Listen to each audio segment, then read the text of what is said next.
നമസ്കാരം. ഇല്ല ഇല്ല മരിക്കുന്നില്ല, ജീവിക്കുന്നു ഞങ്ങളിലൂടെ. അഭിമന്യുവിനെ കുറിച്ചാണോ അതോ രക്തസാക്ഷികളെ കുറിച്ചാണോ? രക്തസാക്ഷികളെ കുറിച്ചാണ്. രക്തസാക്ഷികൾ എന്തെങ്കിലും നമുക്ക് പറയാൻ പറ്റും. ഇനി പറഞ്ഞ വേറെ എന്തെങ്കിലും പേരിട്ട് വിളിച്ചു കഴിഞ്ഞാൽ രക്തസാക്ഷികൾ ആണ് അങ്ങനെ ആ ഒരു മുദ്രാക്കാൻ വരുന്നത് സാധാരണ വിളിക്കുന്നത്. അല്ല, ഞാൻ പറയാൻ കാരണം എന്താണെന്നറിയാമോ? അഭിമന്യു എന്ന് പറയുന്നത് നമുക്ക് രക്തസാക്ഷികളോട് ഒരു പിന്നെ ആക്ഷേപമൊന്നുമില്ല. നമ്മൾ രക്തസാക്ഷികളെ അംഗീകരിക്കുകയാണ്. ഞാൻ ഒരു രാഷ്ട്രീയ പാർട്ടിയിലെയും ഏതെങ്കിലും ഒരു രാഷ്ട്രീയ പാർട്ടിക്ക് വേണ്ടി, അതായത് BJP ആയിക്കോട്ടെ, കോൺഗ്രസ് ആയിക്കോട്ടെ, കമ്മ്യൂണിസ്റ്റുകാരൻ ആയിക്കോട്ടെ, ഏത് രാഷ്ട്രീയ പാർട്ടിക്ക് വേണ്ടി മരണപ്പെട്ട ആളിനോടും എനിക്ക് സഹാനുഭൂതിയില്ല. കാരണം അയാൾ സ്വയരക്ഷയ്ക്ക് വേണ്ടിയാണ് മരണപ്പെട്ടതെങ്കിൽ അതിനെ അംഗീകരിക്കാം. അയാളുടെ കുടുംബത്തിലുള്ള അല്ലെങ്കിൽ സമൂഹത്തിലുള്ള ഏതെങ്കിലും ഒരു ദുർബലനെ ആരെങ്കിലും ആക്രമിക്കുന്നത് കണ്ട് ഇടപെട്ടിട്ടാണ് അയാൾ മരിക്കുന്നതെങ്കിൽ അതിനെയും ഞാൻ അംഗീകരിക്കും. പക്ഷേ ഏതൊരു രാഷ്ട്രീയ പാർട്ടിക്ക് വേണ്ടിയിട്ടും ജീവൻ കളയുന്നവരോട് എനിക്ക് യാതൊരു സഹാനുഭൂതിയുമില്ല. ഞാൻ അതിനെക്കുറിച്ച് അഭിപ്രായവും പറയുന്നു. രാജ്യത്തിന് വേണ്ടി മരിക്കുന്നവർ, രാജ്യത്തിന് സ്വാതന്ത്ര്യ സമരത്തിന് എത്രയോ പേര് മരിച്ചു. അതൊരിക്കലും അതും ഇതും കൂടെ എങ്ങനെയാണ്? ഞാൻ പറയുന്നത് സ്വാതന്ത്ര്യ സമരം, രാജ്യത്തിന് വേണ്ടി ജീവൻ ബലി അർപ്പിച്ചവരുണ്ട്. ഇപ്പം നമ്മുടെ സൈനികർ എത്രയോ പേര് വീരമൃത്യു വരിക്കുന്നുണ്ട്. അവരോടൊക്കെ ആദരവാണ്. ഞാൻ പറഞ്ഞത് രാഷ്ട്രീയ പ്രസ്ഥാനത്തിന് വേണ്ടിയിട്ട്. ഈ രാഷ്ട്രീയ തർക്കങ്ങൾ ഏത് രാഷ്ട്രീയ പാർട്ടി ആയിരുന്നാലും ഞാൻ ചോദിക്കട്ടെ, ഏതെങ്കിലും ഒരു രാഷ്ട്രീയ നേതാവിൻ്റെ മകൻ പോലീസിന്റെ തല്ലുകൊണ്ടിട്ടുണ്ടോ? ഏതെങ്കിലും ഒരു രാഷ്ട്രീയ നേതാവിൻ്റെ മക്കൾ ഈ പറയുന്ന പൊരിവെയിലത്തിറങ്ങി മുദ്രാവാക്യം വിളിക്കുകയോ അല്ലെങ്കിൽ അങ്ങനെ എന്തെങ്കിലും ചെയ്തിട്ടുണ്ടോ? ഏതെങ്കിലും ഒരു രാഷ്ട്രീയ നേതാവിൻ്റെ മകനോ മകളോ ആരെങ്കിലും? ആകെ ഒരു പറയാനുള്ളത് G. സുധാകരൻ്റെ പിന്നെ സഹോദരൻ ഭുവനേന്ദ്രൻ. അദ്ദേഹം രക്തസാക്ഷിയാണ്.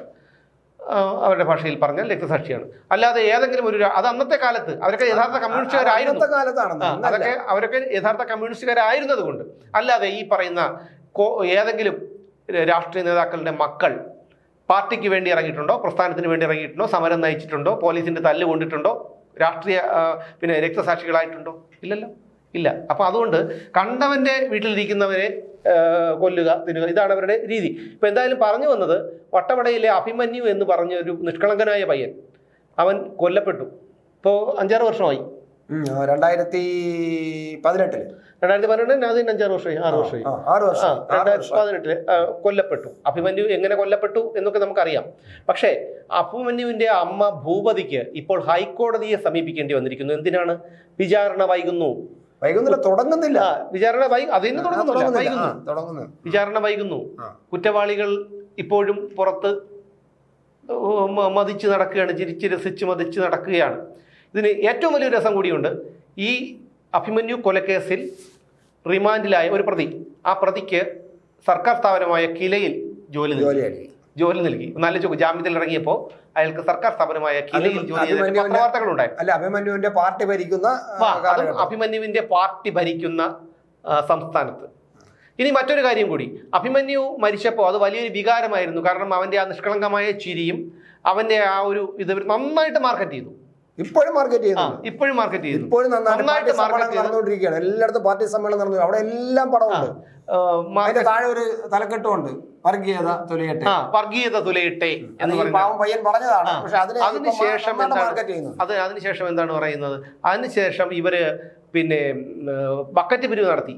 അഭിമന്യുവിന്റെ കുടുംബത്തിന് വേണ്ടിയിട്ടെന്ന് പേരിൽ ബക്കറ്റ് പിരിവ് നടത്തി. ഈ രസീത് കുറ്റിയടിക്കുന്നതിന് ഒരുപാട് പൈസയൊന്നും ഇല്ലല്ലോ. അങ്ങനെ അത്യാവശ്യമാണെങ്കിൽ തന്നെ മുട്ടി നിൽക്കുകയാണ് പിരിക്കാൻ കമ്മികൾക്ക്. അപ്പോൾ ബക്കറ്റ് നോക്കി കമ്മികൾ അങ്ങോട്ട് ഇറങ്ങി 14 ജില്ലകളിൽ. ഒരു CPM-ന്റെ പിരിവിൻ്റെ രീതി എങ്ങനെയെന്ന് നമുക്കറിയാം. ഇപ്പോൾ കോൺഗ്രസ്സുകാരോ BJP-ക്കാരോ അല്ലെങ്കിൽ മറ്റേതെങ്കിലും മുസ്ലിം ലീഗുകാരോ മറ്റേതെങ്കിലും രാഷ്ട്രീയ പാർട്ടിക്കാരോ ഒക്കെയാണ് നമുക്ക് പിരിവിന് വരുന്നതെങ്കിൽ അവരോട് പറയും, ചേട്ടാ ഇത്രയേ ഉള്ളൂ കേട്ടോ അത് എന്നാണ്. ശരി, അവരങ്ങ് പോകും. പക്ഷേ ഇതങ്ങനെയല്ല. 2000, 5000, 10,000, ഇല്ലെങ്കിൽ ചെങ്കോടകം കുത്തുകയാണ് പിറ്റേന്ന് കടയുടെ മുമ്പിൽ. ഇപ്പോൾ ഇന്നലെയോ മെനിഞ്ഞാന്നുമാണ് എൻ്റെ അടുത്ത് ഏതോ ഒരു കടക്കാരൻ പറഞ്ഞു, ഇവിടെ വന്നിട്ട് ഞാൻ കച്ചവടം ഇല്ലെന്നേ, ഇപ്പോൾ വന്നിട്ട് എന്തോ ഒരു പിരിവെന്ന് പറഞ്ഞിട്ട് പൈസ പാർട്ടി സമ്മേളനം ഭീഷണിപ്പെടുത്തിട്ട് പോവാണെന്ന്. മനസ്സിലായോ? അപ്പൊ അതുകൊണ്ട് അവരുടെ രീതി നമുക്കറിയാം. ഈ 14 ജില്ലകളിൽ CPM-ന്റെ രീതി നമുക്കറിയാം. ഈ ഒരു ജില്ലയിൽ നിന്ന് 1 കോടി, മിനിമം 1 കോടി കൂട്ടുക, ഏറ്റവും കുറഞ്ഞത് 1 കോടി. 14 ജില്ലകളിൽ നിന്ന് 14 കോടി. ഇനി വേണ്ട, അതും വേണ്ട, 50 ലക്ഷം വെച്ച് കൂട്ടുക. 14 ജില്ലകളിൽ നിന്ന് 7 കോടി രൂപയായി. ഈ 7 കോടി രൂപയിൽ എത്ര രൂപയാണ് അഭിമന്യുവിന് വേണ്ടി ചെലവാക്കിയത്? 3 കോടി കിട്ടിയുള്ളതാണ് കണക്ക് വരുന്നത്. 3 കോടിയാണ്. ഈ 3 കോടി തന്നെ കിട്ടിയെന്നിരിക്കട്ടെ. 3 കോടി അഭിമന്യുവിന്റെ കുടുംബത്തിന് വേണ്ടിയാണല്ലോ പിരിച്ചത്, അല്ലാതെ ഇവനെ കണ്ണാക്കിൽ കയറ്റി പുട്ടടിക്കാനല്ലല്ലോ. അഭിമന്യുവിന്റെ കുടുംബത്തില് അഭിമന്യുവിന്റെ സഹോദരിയെ കല്യാണം കഴിപ്പിച്ചയച്ചു. അഭിമന്യുവിന് സ്ഥലം വാങ്ങി വീട് വെച്ചു കൊടുത്തു. 36 ലക്ഷം രൂപ എന്തോണെന്ന് പത്രത്തിൽ വായിച്ചു. അതിനകത്ത് പിന്നെ 10 ലക്ഷം രൂപ സഹോദരിയുടെ അക്കൗണ്ടിൽ ഇട്ടു. 25 ലക്ഷം രൂപ അച്ഛനും അമ്മയ്ക്കും കൂടെ അക്കൗണ്ടിൽ ഇട്ടു. പിന്നെ അവിടെ ഒരു വീട് വെച്ച് കൊടുത്തു. ഈ പറയുന്ന 10-25 ലക്ഷം രൂപ 36 വീട് വെച്ച് കൊടുത്തു. പിന്നെ വരുന്നത് എറണാകുളത്ത് മറ്റേ അവിടെ ഉണ്ടല്ലോ കല്ലൂരില് കടവന്തറയിൽ ഒരു അഭിമന്യു സ്മാരകം, ഒരു പഠന ഗവേഷണ കേന്ദ്രം സ്ഥാപിച്ചു. അത് പിന്നെ സെന്റിന് 27 ലക്ഷം രൂപ കൊടുത്ത് വിലയ്ക്ക് വാങ്ങിച്ച് കിട്ടിയെന്നാണ് പറയുന്നത്. എന്തായാലും അങ്ങനെ അത് പറയുന്നത്. പക്ഷെ ഒരു കാര്യം, ഈ പഠന ഗവേഷണ കേന്ദ്രം ഇപ്പം വാടകയ്ക്ക് കൊടുക്കുകയാണ്. ഒരു കോപ്പറേറ്റീവ് ബാങ്കിനോ മറ്റോ ഇനി വാടകയ്ക്ക് കൊടുക്കും. ഇത് തന്നെയാണ് പിന്നെ ബംഗാളിൽ നടന്നത്. ബംഗാളിലെ പാർട്ടി ഓഫീസുകളൊക്കെ ഇപ്പൊ വാടകയ്ക്ക് കൊടുക്കുകയാണ്. ഭാവിയിൽ AKG സെന്ററൊക്കെ ട്യൂഷൻ സെന്ററുകളായും അല്ലെങ്കിൽ മറ്റു പലതായിട്ടും പ്രവർത്തിക്കുന്ന കാഴ്ചകളൊക്കെ നമ്മൾ കാണേണ്ടി വരും. ബംഗാളിൽ തന്നെയാണല്ലോ. ബംഗാളിൽ ഈ പ്രവർത്തിക്കുന്ന, അതായത് പ്രതിഫലേച്ഛയില്ലാതെ പ്രവർത്തിക്കാനായി പിന്നെ എന്താണ് പ്രവർത്തകരെ ആവശ്യമുണ്ടെന്ന് പരസ്യം ചെയ്യേണ്ട ഗതികേടിലേക്ക് കമ്മ്യൂണിസ്റ്റ് പാർട്ടി ഫീസും കിട്ടും, പക്ഷേ നല്ല പ്രതിഫലേച്ഛയില്ലാതെ അങ്ങനെയാണ് പ്രതിഫലേച്ഛയില്ലാതെ പ്രവർത്തിക്കാൻ പാർട്ടിയിൽ പ്രവർത്തിക്കാൻ ആളിനെ വേണമെന്ന് പറഞ്ഞിട്ട് പരസ്യം ചെയ്യേണ്ട ഗതികേട് ലോകത്ത് വേറെ ഏത് പാർട്ടിക്ക് ഉണ്ടായിട്ടുണ്ടെന്നുള്ളതാണ്. അപ്പൊ അഭിമന്യുവിന്റെ കാര്യം എടുത്തു കഴിഞ്ഞാൽ തന്നെ 7 കോടി 50 ലക്ഷം രൂപ വെച്ച് നമ്മൾ കൂട്ടി നോക്കിയാൽ പോലും 7 കോടി രൂപ. ഈ 7 കോടി രൂപ എവിടെ പോയി? അതൊന്നും അല്ല എന്നുള്ള കാര്യം നമുക്കറിയാം. അപ്പൊ അഭിമന്യുവിന്റെ കുടുംബത്തിന് ചിലവാക്കിയത് തുലോം 1 കോടി രൂപയ്ക്ക് താഴെ. എന്നിട്ട് ഇപ്പോൾ എന്താണ് അവർക്ക് ഓരോ രക്തസാക്ഷികളും അവർക്ക് ഒരു എന്താണ് നമ്മളൊരു മാർക്കറ്റ് ചെയ്യാനുള്ള ഒരു തന്ത്രമാണ്, മാർക്കറ്റിംഗ് തന്ത്രമാണ് പാർട്ടി വളർത്തുന്നത്. അത് തന്നെയാണ്. ഇപ്പൊ നമ്മളിപ്പം അഭിമന്യുവിന്റെ കഥ പറയുമ്പോൾ പറഞ്ഞത് ഭൂപതി, അതായത് അഭിമന്യുവിന്റെ അമ്മയ്ക്ക് ഹൈക്കോടതിയെ സമീപിക്കേണ്ടി വന്നു. എൻ്റെ മകന്റെ കേസ് വിചാരണ തുടങ്ങണം എന്നാവശ്യപ്പെട്ടുകൊണ്ട്. 6 വർഷമായിരിക്കുന്നു ഈ അഭിമന്യു മരിച്ചിട്ട്. 2018 സെപ്റ്റംബർ 16-ാം തീയതിയാണ് ഈ കുറ്റപത്രം സമർപ്പിച്ചത്. 2018 ഫെബ്രുവരിയിൽ ആണെന്ന് തോന്നുന്നു ഈ കൊലപാതകം നടന്നത്. ഫെബ്രുവരി എന്നാണ് എൻ്റെ ഓർമ്മ. ഫെബ്രുവരി ആണോ മാർച്ചാണോ പോട്ടെ, എന്തായിക്കോട്ടെ. എന്തായാലും ഒരു 3 മാസത്തിനകത്ത് ഈ കുറ്റപത്രം സമർപ്പിച്ചു. സെപ്റ്റംബറിൽ കുറ്റപത്രം സമർപ്പിക്കുന്നു, ബാക്കി കാര്യങ്ങളൊക്കെ ആകുന്നു. പക്ഷേ ഇതുവരെയും 6 മാസം കഴിഞ്ഞതിനൊക്കെയും ഇതുവരെ ഒരു വിചാരണയുടെ ഒരു തുടക്കം പോലും ആയിട്ടില്ല. സംഭവം എന്താണെന്ന് അറിയാമോ? വിചാരണ കോടതിയിൽ നിന്നും കുറ്റപത്രം മോഷണം പോയി. നമ്മൾ ആലോചിച്ചു, നമ്മുടെ കേരളത്തിൽ നടന്ന സംഭവങ്ങളാണ്. ഒരു വെള്ളരിക്ക പട്ടണത്തിലോ അല്ലെങ്കിൽ പഴയ ഏതെങ്കിലും ഈ UP-യിലോ പിന്നെ അല്ലെങ്കിൽ ബീഹാറിലോ എവിടെയും നടന്നതല്ല. ഒരു സംസ്കാരമില്ലാത്ത ഒരു സംസ്ഥാനത്തിന് നടന്നതല്ല. ഈ നമ്മുടെ വലിയ സംസ്കാരമുള്ള വളരെ എന്തായാലും വലിയൊരു ഗവൺമെന്റും സ്ട്രോങ് ഗവൺമെന്റും ഒക്കെ ഉള്ള ഒരു സ്ഥലത്താണ് ഈ വിചാരണ കോടതിയിൽ നിന്നും പോലീസ് കൊടുത്ത കുറ്റപത്രം, അതും CPM-ന്റെ ഏറ്റവും വലിയ ഈ ബ്രാൻഡഡ് ആയിട്ട് ഇപ്പം മാറിയിരിക്കുന്ന അഭിമന്യുവിന്റെ പിന്നെ കൊലപാതകവുമായി ബന്ധപ്പെട്ട കുറ്റപത്രം മോഷണം പോയി. കുറ്റപത്രത്തോടൊപ്പം സമർപ്പിച്ചിരുന്ന തെളിവുകളും രേഖകളും എല്ലാം പോയി. പിന്നെ കോടതി ഇടപെട്ടിട്ട് പോലീസിനോട് 2ാമത് കുറ്റപത്രം വേണമെന്ന് പറഞ്ഞു. അങ്ങനെ 2ാമത് കുറ്റപത്രം കൊണ്ടുകൊടുത്തു. പഴയ കുറ്റപത്രത്തിൻ്റെയൊക്കെ മോഡലോ കോപ്പിയോ ഒക്കെ എടുത്തിട്ട് വീണ്ടും കൊണ്ടുകൊടുത്തു. പക്ഷെ തെളിവ് എന്ത് ചെയ്യും? പക്ഷെ തെളിവ് വീണ്ടും അതുപോലെ പ്രോസിക്യൂഷൻ കുറെ തെളിവുകളൊക്കെ ഉണ്ടാക്കി. പക്ഷെ ഇതുവരെയും പിന്നെ ഇതിന്റെ വിചാരണ 6 വർഷം അല്ല, ഇനി വിചാരണ നടക്കുമ്പോൾ ഒരു പ്രശ്നമുണ്ട്. അതായത് ഇതിനകത്ത് 16 പ്രതികളാണുള്ളത്. ഈ 16 പ്രതിയിൽ പ്രധാനപ്പെട്ട പ്രതിയെ ഇതുവരെയും പിടികൂടിയിട്ടില്ല. നമ്മൾ ആലോചിക്കണം, വലിയ പിന്നെ പോലീസ് സന്നാഹമൊക്കെ ഉള്ള ഇടതുപക്ഷ ഗവൺമെന്റ് സ്വന്തം ഒരു പയ്യനെ കൊന്ന് രക്തസാക്ഷിയാക്കിയിട്ട് ആ കേസിൽ പ്രധാന പ്രതിയെ ഇതുവരെയും പിടികിട്ടിട്ടില്ല. അതൊന്ന്. 2, എന്തൊരു പരാജയമാണെന്ന് നോക്കണം ഈ ഗവൺമെന്റിൻ്റെത്. അഭിമന്യുവിന്റെ കേസായതുകൊണ്ടാണ്. വേറെ ഏതെങ്കിലും പാർട്ടിയുടെ ഒരു കോൺഗ്രസ്സുകാരനെ BJP-കാരനെ കൊന്നിട്ട് രക്തസാക്ഷിയായെങ്കിൽ ഈ സർക്കാർ കാണിക്കുമ്പോൾ സർക്കാർ പൊളിറ്റിക്കലായിട്ട് ഒന്ന് മനഃപൂർവ്വം പിന്നെ ഉഴപ്പുന്നതാണെന്ന് പറയാം നമുക്ക്. ഇത് അങ്ങനെയല്ല. സ്വന്തം പാർട്ടിയുടെ അഭിമന്യു മരിച്ചിട്ട് പോലും ഇത് ചെയ്തിട്ടില്ല, പിടികൂടിയിട്ടില്ല, പ്രധാന പ്രതിയെ പിടികൂടിയിട്ടില്ല. 16 പ്രതികളിൽ 16 പ്രതികൾ ഉള്ള കേസാണ്. 125 സാക്ഷികളുണ്ട് ഇതിനകത്ത്. ഈ 125 സാക്ഷികൾ എന്ന് പറഞ്ഞാൽ ഇതിൽ കൂടുതലും ഒരു 25-30ഓളം സാക്ഷികൾ അന്ന് കോളേജിൽ പഠിച്ച അഭിമന്യുവിന്റെ കൂടെ മഹാരാജ് കോളേജിൽ പഠിച്ച കുട്ടികളാണ്. ഇപ്പൊ അവന്മാരെ കുട്ടികളെന്ന് പറയാൻ പറ്റില്ല.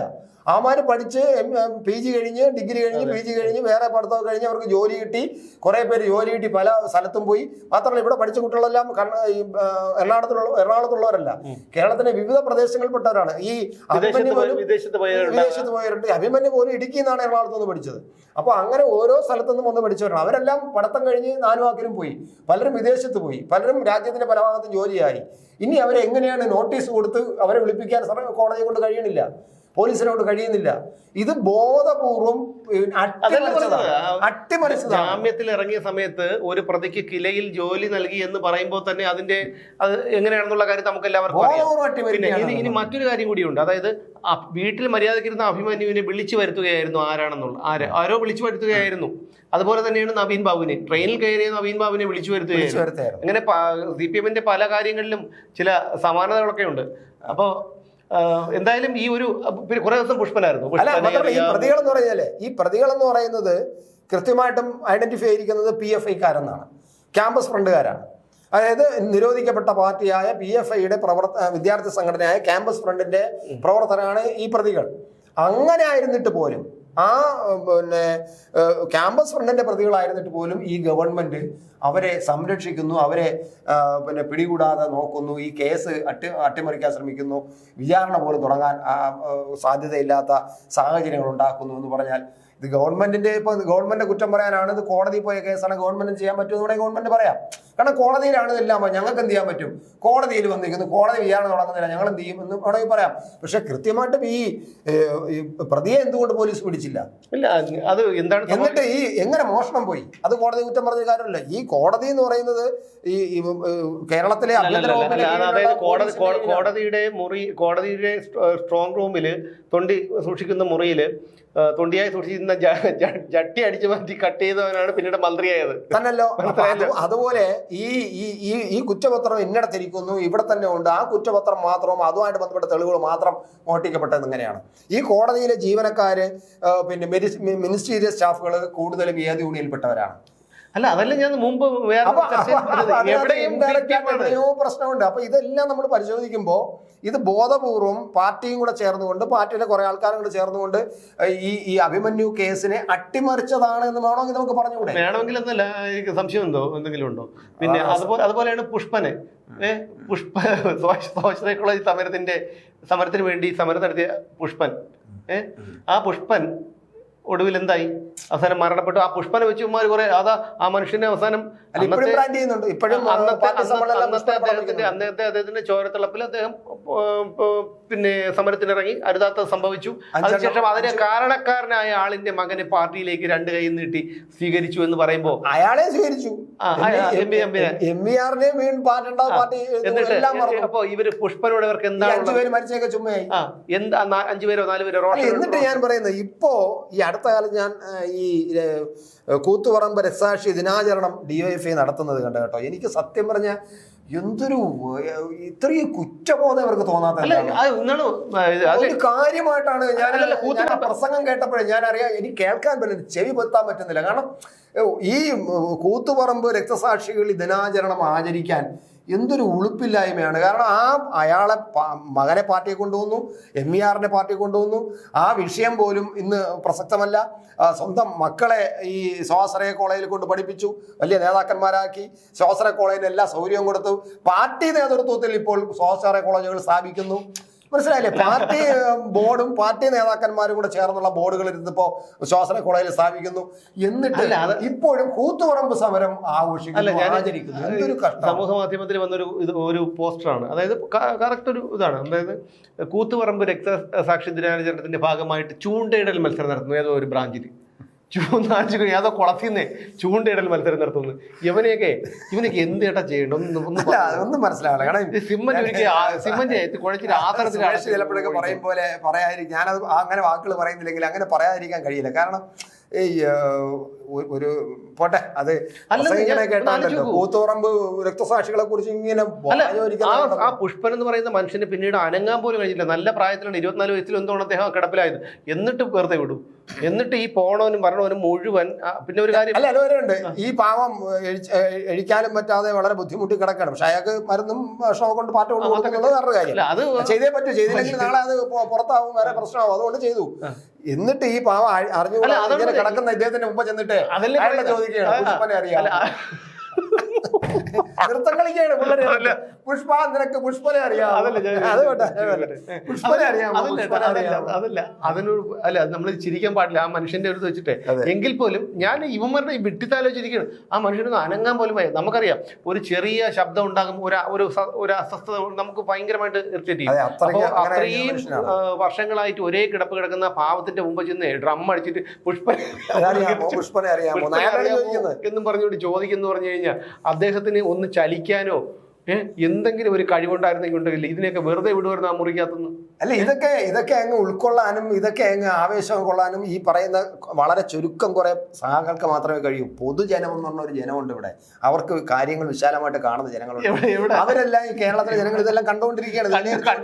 ഞാൻ ഇന്നലെ പറഞ്ഞതുപോലെ അടുത്ത് ഇലക്ഷൻ വരുമ്പോഴത്തേക്കും 4 പപ്പടം, 100 ഗ്രാം അണ്ടിപ്പരിപ്പ്, 5 മുന്തിരി, ഒരു മറ്റേ പായസ കിറ്റ്, ഇത്രയും ഒരു സഞ്ചിയിലിട്ട് കൊടുക്കുമ്പോ എല്ലാം നമുക്ക് കണ്ട പിണറായി സഖാവ് നമുക്ക് ഇത്രയും തന്നിട്ടുണ്ട്, 4 പപ്പടമുണ്ട്, 3 അണ്ടിപ്പരിപ്പുണ്ട് ഇതൊക്കെ പറഞ്ഞിട്ട് നാളെ ഇതെല്ലാം മറന്നിട്ട് യുവന്മാരെന്ന് വാരി നിന്നിട്ട് പിണറായി വിജയന് കുത്തി കൊടുക്കും, ഉറപ്പാണ്.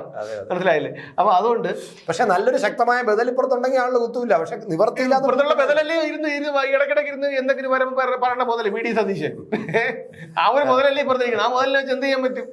ഒന്നും ചെയ്യാൻ പറ്റില്ല. സുധാകരനൊക്കെ ആണെങ്കിൽ അല്ലെങ്കിൽ രമേശ് ചെന്നിത്തലയൊക്കെ ആയിരുന്നെങ്കിൽ എന്തെങ്കിലുമൊക്കെ നമുക്ക് പ്രതീക്ഷിക്കായിരുന്നു. മറ്റേ മുതലിനെ വെച്ച് എന്ത് ചെയ്യാൻ?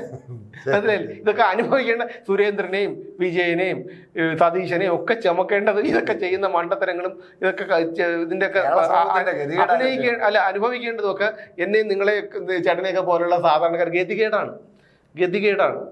ഇതിനേക്കാളും ഭേദം എന്ത് ചെയ്യാൻ പറ്റും? ഒന്നും ചെയ്യാൻ പറ്റാത്ത ഒരവസ്ഥയെ. കാരണം എലിക്കണി കൊണ്ടുവച്ചിട്ട് നേരെ നമുക്ക് എലിക്കണി വെച്ചു. ഈ എലിക്കണിൻ്റെ അകത്ത് എലി പിടി ആകർഷിക്കാൻ വേണ്ടി നമ്മളൊരു ഉണക്കമീനോ അല്ലെങ്കിൽ കപ്പയോ വയ്ക്കും, ചാടി അകത്ത് കയറും. അതുപോലെ പിണറായി വിജയൻ കൊണ്ടുവന്ന് കിറ്റ് വെച്ചു, ചാടി അകത്ത് കയറി കൂടുവടച്ചു. ഇനി രക്ഷയില്ല. ഇനി എന്ത് രക്ഷ? തുറന്നു വിട്ടാ പോവാം. എവിടെ തുറന്നു വിടും? ഇനി തുറന്നു വിടാൻ ഒന്നും രക്ഷയില്ല. ഇനി അതിന് മറ്റേ അനുഭവിച്ചേ പറ്റുള്ളൂ. അതുകൊണ്ട് അനുഭവിക്കാം. ശരി, നാളെ കാണാം.